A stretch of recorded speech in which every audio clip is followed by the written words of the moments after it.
तो चलिए भाई, ठंडी तो बहुत ज़्यादा है। आप सभी रज़ाई के अंदर है कि कहाँ है? रज़ाई से थोड़ा बाहर निकलिए और आते हैं गुरुत्वाकर्षण के आपके 5वें वीडियो में। ठीक है, लगभग 6 से 5 वीडियो में सारे चैप्टर ख़त्म हो रहे हैं। ये भी दोस्तों आपका ये लेक्चर है, उसके बाद एक और वीडियो आएगी, फिर ये भी चैप्टर के सारे इंपॉर्टेंट टॉपिक्स फिनिश हो जाएंगे। ठीक है, तो अगर आप 1 शॉट चाहते हो, कई लोग कह रहे 1 शॉट में करा दीजिए। देखो 1 शॉट भी जाए कितना जाएगा, 1 से 1.5 घंटा। और जो हम वीडियो ला रहे हैं 6 वीडियो 5 वीडियो हर एक चैप्टर की इंपॉर्टेंट टॉपिक्स की, वो कितनी जा रही है 10 से 15 मिनट। तो 15 गुणे 6 90, यानी कि 1.5 घंटा टाइम लगेगा आप हर एक चैप्टर को ख़त्म करने में। क्लियर? उससे कम भी हो सकता है किसी में, तो आप ऐसे भी देख सकते हो। ठीक है, चलिए अब अलग अलग जब हम बनाते हैं तो अगर क्या पता आपने कोई टॉपिक पढ़ रखा हो तो आपको टाइम बचेगा कि हमने ये तो पढ़ ही रखा है, तो हम दूसरा टॉपिक देख लेंगे, तो ऐसे टाइम भी सेव होगा आपका। ठीक है, तो इसलिए हम 1 शॉट ना लाकर हम स्टूडेंट्स अलग अलग टॉपिक्स पर ला रहे हैं, इंपॉर्टेंट टॉपिक्स पे। और आज का ये जो टॉपिक है वो है गुरुत्वीय स्थितिज ऊर्जा। क्या है, क्या होती है समझेंगे, मात्रक विमा देखेंगे और इसका व्यंजक निकालना वो भी इस वीडियो में हम देखेंगे।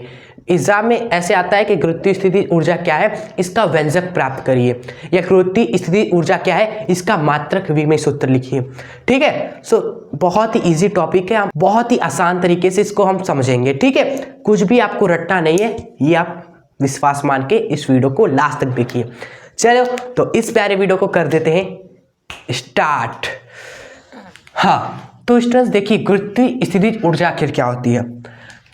किसी भी वस्तु को क्या किया जाए, अगर अनंत से स्टूडेंट्स धरती पर लेकर आया जाए, ये हमारा अर्थ है, और वस्तु स्पेस में है। मान लो ये स्पेस है, अंतरिक्ष, स्पेस अंतरिक्ष। अब ये वस्तु क्या है, पृथ्वी से बहुत दूर है, जितना दूरी आप एज्यूम कर सकते हो, अनंत दूरी पर।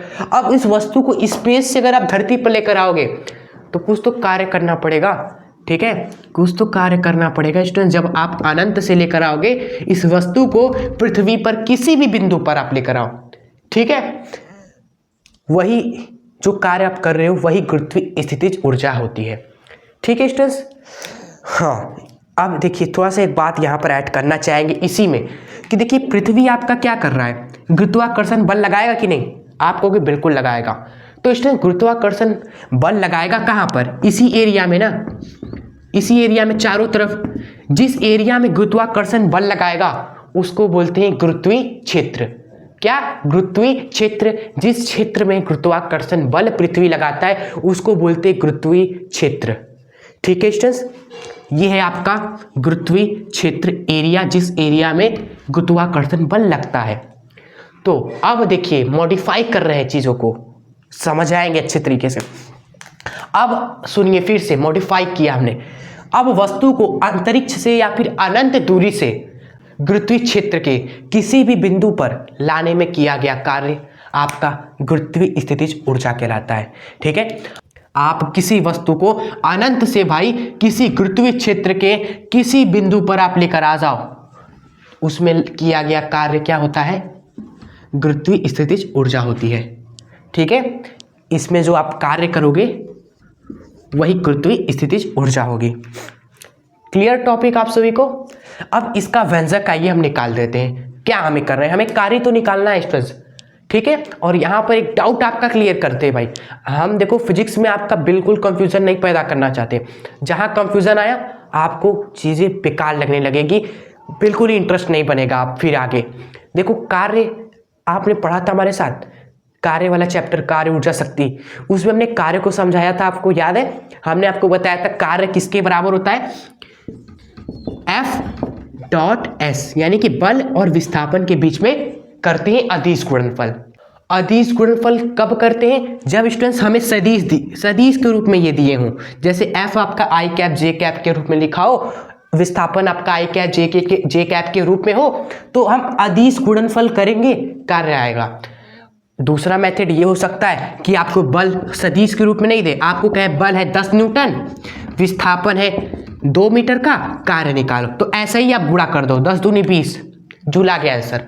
लेकिन स्टूडेंट्स जब सदिश के रूप में भी ना हो चीज़ें, जब वैल्यू में भी नहीं पता चल रहा हो, जब चीज़ें और भी ज़्यादा कॉम्प्लेक्स हो जाती है ना सदिश का पता चल रहा है ना वैल्यू का पता चल रहा है। तब हम क्या करते हैं, कार्य का ये वाला फॉर्मूला लगाते हैं, कार्य बराबर एफ बल डॉट डी एस। यहाँ पर लिमिट लगा देते हैं x1 से x2। ठीक है स्टूडेंट्स, लिमिट पर आप फोकस मत करिए, बल गुणे विस्थापन वही हो रहा है लेकिन समाकलन के रूप में। इसका तब यूज होता है जब चीजें क्या हो जाए, कॉम्प्लेक्स हो जाए। समझे आप सभी? काफी लोगों को यही कंफ्यूजन रहता है कि कभी ये तो कभी वो कभी ये, क्यों ऐसा, क्यों इतना स्टूडेंट्स हमें परेशान किया जा रहा है? पर जरूरत पर अलग अलग चीज़ों को यूज़ कर रहे हैं भाई। मैथ्स वाले स्टूडेंट जो साइंस स्टूडेंट है उनकी यही से ही दिमाग आपका तेज होगा जब आप अलग अलग परिस्थितियों में अलग अलग माइंड का यूज करोगे। साइंस ऐसे ही आपने नहीं लिया, माइंड को तेज करने के लिए, बिल्ड करने के लिए ही आपको साइंस दिया गया है। मतलब कि हर एक परिस्थिति को निपटाने का तरीका आपको पता चलेगा। इससे आप सीखोगे स्टूडेंट्स, लाइफ से भी रिलेट करिए। जब आप ये चीज़ें सीखोगे तो आपके अंदर एक ऐसा एटीट्यूड हो जाएगा कि कोई भी प्रॉब्लम लाइफ में होगी, चाहे कैसी भी प्रॉब्लम हो, आपके पास उसका सोल्यूशन निकलेगा। ठीक है, हर एक प्रॉब्लम का सोल्यूशन आप निकालोगे, ऐसा आपके अंदर एटीट्यूड आएगा धीरे धीरे। इसलिए स्टूडेंट्स हम सिखाते हैं, साइंस में ये सब चीज़ें पढ़ते हैं, क्यों? माइंड को तेज करने के लिए और हर एक प्रॉब्लम्स का सोल्यूशन खोजने के लिए। जब सदिश में चीजें दी हो तो डॉट प्रोडक्ट करो, सदिश अदिश गुणनफल करो। जब स्टूडेंट्स वैल्यू दी हो तो डायरेक्ट गुणा करो। जब कॉम्प्लेक्स बन जाए, यहां पर देखो कॉम्प्लेक्स नहीं बन गया, अनंत से लेकर आ रहे हो किसी वस्तु को, अनंत से लेकर आ रहे हो पृथ्वी पर, दूरी का कुछ पता ही नहीं चल रहा है भाई, कुछ वैल्यू का भी नहीं पता चल रहा है। तो यही फॉर्मूला यूज करेंगे स्टूडेंट्स हम। समझ रहे बात को? अब आइए स्टार्ट करते हैं व्यंजक निकालना। चलिए यही फॉर्मूला लगाएंगे स्टूडेंट्स। मान लेते हैं ये वस्तु हमारा x दूरी पर है पृथ्वी से, तो बल कितना लगेगा स्टूडेंट्स बताइए? बल लगेगा इस पर g, मास है पृथ्वी का m, कैपिटल M है पृथ्वी का मास, इसका मास है स्टूडेंट्स स्मॉल m। ठीक है, स्मॉल m बटे में x का स्क्वायर, ये बल होगा भाई। कितनी भी दूरी पर हो, चाहे पृथ्वी पर हो चाहे यहां पर हो, यहां पर हो, कितनी भी दूरी पर हो, वो हमारा x है। x हमारा क्या है? अगर वस्तु हमारा पृथ्वी से x दूरी पर होगा, मान लो x को आप कुछ भी लो, चाहे आप अनंत पर ले जाओ, x को क्या रखो? अनंत रखो, चाहे आप x को 1000 किलोमीटर रखो, 10,000 करोड़ किलोमीटर रखो, बल यही लगेगा स्टूडेंट्स। ठीक है, उस वस्तु पर पृथ्वी के द्वारा गुरुत्वाकर्षण बल मल्टीप्लाई में dx। अब लिमिट देखो कैसे लगेगा, लिमिट ऐसे लगाएंगे हम सभी इसको देखकर। आई होप आपने समाकलन अवकलन हमारी वीडियो से पढ़ा होगा, तो हमने बताया था लिमिट किसको देखकर लगाते हैं? d के साथ जो मल्टीप्लाई, d के साथ जो है उसको देखकर।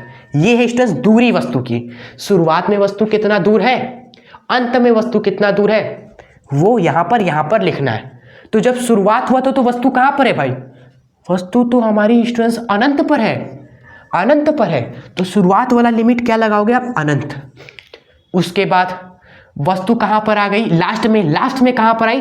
पृथ्वी पर आई। अब पृथ्वी पे किसी भी बिंदु पर हो सकती है स्टूडेंट्स, किसी भी बिंदु पर हो सकती है, यहां हो, वहां हो, किसी भी बिंदु पर हो सकती है। चलो मान लेते हैं स्टूडेंट्स पृथ्वी से x दूरी पर। ठीक है, यहां पर हमने दिखाया भी है x दूरी पर, मान ले तो। ठीक है, तो यहां x लिखिए। ऐसा ही आपको एग्जाम में भी करना है, ज़्यादा कॉम्प्लेक्स मत बनाइए डेरिवेशंस को। एग्जाम में इसी तरह लिखिएगा आप सभी। क्या है? गुरुत्वाकर्षण ऊर्जा, यहाँ पर डालिएगा उसका व्यंजक, लिखिएगा कार्य ही तो निकालना है। कार्य बराबर ये होता है, बल इतना लग रहा है स्टूडेंट्स, और लिमिट ये हो जाएगा। उसके बाद कर दीजिए समाकलन, कर दीजिए जरा। देखो भाई जी एम स्मॉल m की स्टूडेंट्स हमारा क्या है? कांस्टेंट है। तो जी एम ये स्टूडेंट्स कांस्टेंट है। जी भी कोई नियतांक है, द्रव्यमान है पृथ्वी का, ये भी नियत रहेगा, ये वस्तु का द्रव्यमान वो भी नियत रहेगा। तो ये सब कांस्टेंट है, तो बाहर खींच लिया।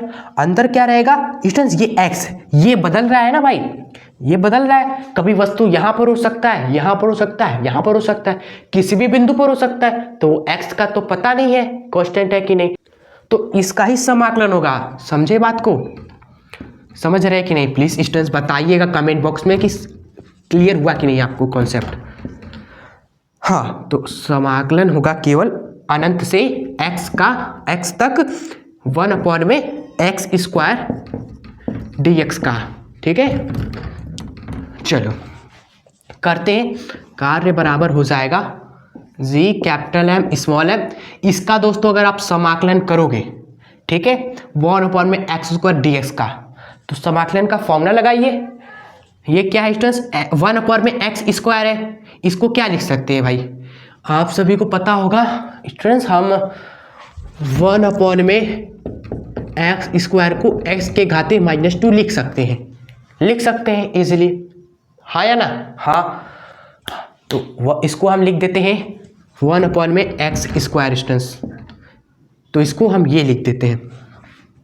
ठीक है, थोड़ा जगह कम है, तो आप अगले स्टेप में दोस्तों ये काम करिएगा। हाँ, अब देखो समाकलन का फॉर्मूला क्या बोलता है। समाकलन का फॉर्मूला ये बोलता है हमारा, जगह अब तो इरेज कर ही देंगे, चलो कोई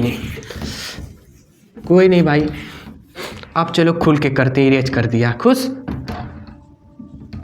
डायग्राम हम नहीं इरेज करना चाहते हैं, फिर भी चलिए कोई नहीं। एक्स तक इसको 1 में एक्स स्क्वायर करो, ये ऊपर हमने लाया तो एक्स के घाते -2 dx। तो कार्य बराबर आ गया हमारा g capital M small m अनंत से x तक, इसका हम समाकलन करेंगे। फॉर्मूला क्या होता है समाकलन का स्टूडेंट्स, देखो क्या होता है, x के घाते n का अगर आप समाकलन करते हो, फॉर्मूला क्या बोलता है, फॉर्मूला बोलता है कि घात में 1 जोड़ दो, जो घात आपकी n है उसमें 1 जोड़ दो और सेम टू सेम घात को नीचे लिख दो। ये होता है समाकलन का फॉर्मूला। तो इसके घाते -2 है, तो इस -2 में हम क्या करेंगे, 1 जोड़ देंगे और सेम टू सेम नीचे भी उतार देंगे। ठीक है, चलो अच्छा है ना, क्लियर। हाँ, इसको सॉल्व करिए स्टूडेंट्स। -2 + 1, -2 + 1 क्या हुआ, -1 हुआ, तो ये हो गया स्टूडेंट्स -1। यहाँ पर भी -1 हुआ ना। देखो -1 लिखने का कोई फ़ायदा नहीं, सीधे माइनस का जो माइनस है वह बाहर आ जाएगा कि नहीं, बिल्कुल आ जाएगा। ये हमारा हुआ टोटल, हुआ कि नहीं। अब देखो x के घाते -1 को क्या लिख सकते हैं, 1 में x लिख सकते हैं, तो इसको लिख देना 1 में x। तो मतलब इसका जो समाकलन करने पर ये आया, ये आपको डायरेक्ट किताब में लिखा रहता है, लेकिन ये कैसे आया हमने आपको बताया। आई होप आपको वो याद रहेगा प्रोसेस। चलिए उसके बाद स्टूडेंट्स क्या करते हैं, लिमिट को रखते हैं। पहले x रखेंगे x की जगह, ठीक है। जब x की जगह x रखेंगे तो क्या बनेगा, कार्य बनेगा माइनस का g स्मॉल m, और x की जगह x रखेंगे तो बटे में x, ठीक है। लेकिन जब हम लोअर लिमिट रखेंगे इन्फिनिटिव x की जगह, अनंत 1 में अनंत क्या होता है, 0 होता है। 1 की बटे में बहुत बड़ा नंबर है अनंत के बराबर, तो वो 0 की तरफ भागेगा। तो जब आप इन्फिनिटी रखोगे x की जगह पर तो 0 बन जाएगा पूरा मामला, तो 0 बन जाएगा, उसको लिखने का कोई फायदा नहीं है भाई। तो यही आपका स्टेंस रह जाएगा। डेरिवेशन यानी कि जो आपका फॉर्मूला है यही होता है, माइनस का g capital M small m बटे में x। ये होता है स्टूडेंट्स गुरुत्वीय स्थितिज ऊर्जा का व्यंजक। जब भी किसी भी वस्तु को आप अनंत से पृथ्वी से x दूरी पर लेकर आते हो तब गुरुत्वीय स्थितिज ऊर्जा कितनी होती है, माइनस का g capital M, capital M मतलब कि धरती का द्रव्यमान, स्मॉल m मतलब कि उस वस्तु का द्रव्यमान, और x जितनी दूरी पर आप लेकर आए हो वस्तु को अनंत से, ठीक है। ये है स्टूडेंट्स पूरा फॉर्मूला। इसकी मात्रक की बात करें तो ऊर्जा है, ऊर्जा का मात्रक क्या होता है, जूल होता है, इसका भी जूल होगा।